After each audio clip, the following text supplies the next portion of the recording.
Hi, Greenville. Me again. Just wanted to touch base with you one more time. Wanted to share with you some of the ways that we as a church are going to strive to continue to rise above our circumstances, to persevere, and to serve one another the way that we can be the church that God has called us to be. The elders and I have met. I've talked to several different people in leadership as we're trying to think of the best way to navigate this storm. And I wanted to share with you a few of the ideas that we have, the things that we want to encourage the church to be doing, that we ourselves are going to be doing. So I'm going to read these to you. You can also find these on our website. I've written it in a letter form. You can go on our website and I believe it says there, Coronavirus Response. You can click on that link and you'll find these ideas listed there so you can read them for yourselves. But let me just share. First of all, as I've already been encouraging, church, just reach out to your friends, to your families, to your circle of influence with phone calls, texts, cards, letters, any way that you can encourage them. Send them an email, let them know you're thinking about them. The more that we stay relationally connected, the better we're going to feel, the stronger we're going to be, the less fear we're going to have, the more we're going to keep our eyes fixed on Jesus. Your church leadership, especially myself, going to try to keep regular communication open with you. That's why you're seeing me more on these videos, and I'm trying to send out emails and make sure that the church, everyone is in the know and knows what we're doing and how they can be a part of it. We'll use our one-call system, our website, our Facebook. You can go to any one of those sources and get up-to-date information about what we're doing as a church. Each Sunday, we're going to continue to offer corporate worship opportunities online. Those will probably evolve in the coming weeks. Sometimes they will be live. Sometimes they may be recorded, but then put together as a complete worship experience there. So you can know that you can count on 10 a.m. every Sunday. We're going to have something available so we as a church can be worshiping together. We're going to try and organize some periodic special times of prayer, where we will, as a church, just designate a time, and wherever you're at home, in the car, you can just pause and pray, and you can be a part of the larger church body that's praying about these current circumstances.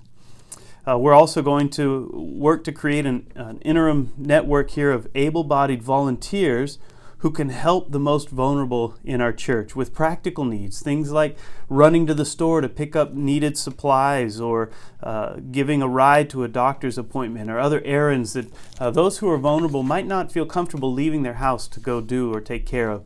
We want to make sure that we rise up as a church to help meet those needs. We will continue to utilize the Deacons Fund and other resources that we have to help those in our church and our community who are hit with financial difficulties, because we realize a lot of businesses are closed. A lot of people aren't able to work right now. And so we want to be able to come alongside and help, whether it's to pay a bill or to get some necessary supplies or just meet other financial needs. We want to do our best. If you have that kind of need, you can make your request to me, to one of the elders, or through our church office. Let us know your need and we'll try to help in the ways that God provides for us. Our food pantry is going to remain open as long as we're allowed to, as long as the government allows us to. We'll stay open in our regular hours, which are the first and third Monday of the month from 12 to 2 p.m. and the first and third Thursday of the month from 6 to 8 p.m. So we'll keep that food pantry open and do our best to keep it stocked with groceries and other basic necessities.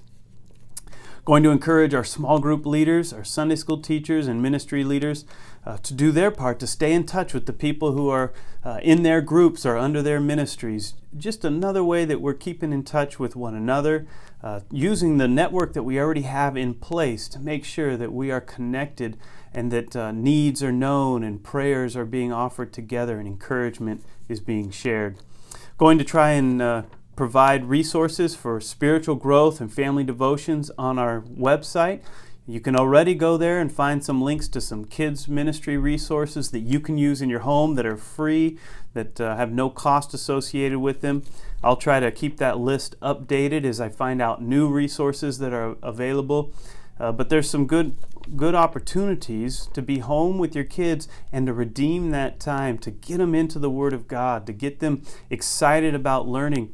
It's been neat to see my own kids. They have been asking for learning opportunities. And so, of course, we're doing schoolwork types of things, but incorporated with that also spiritual things and biblical lessons. So I hope that you'll take advantage of those resources and the links that we have on our church website.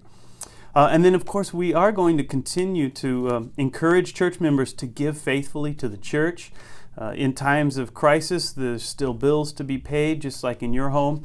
Now, the scriptures are clear that each one gives according to what they have, not according to what they don't have.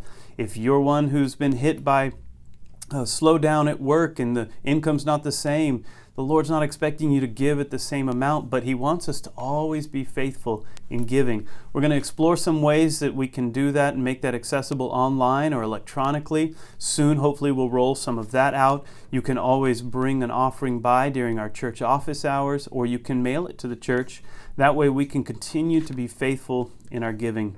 And then for the time being, as long as we're able to, our church office is going to remain open during the regular office hours, which are Monday through Friday, 9 a.m. to 1 p.m.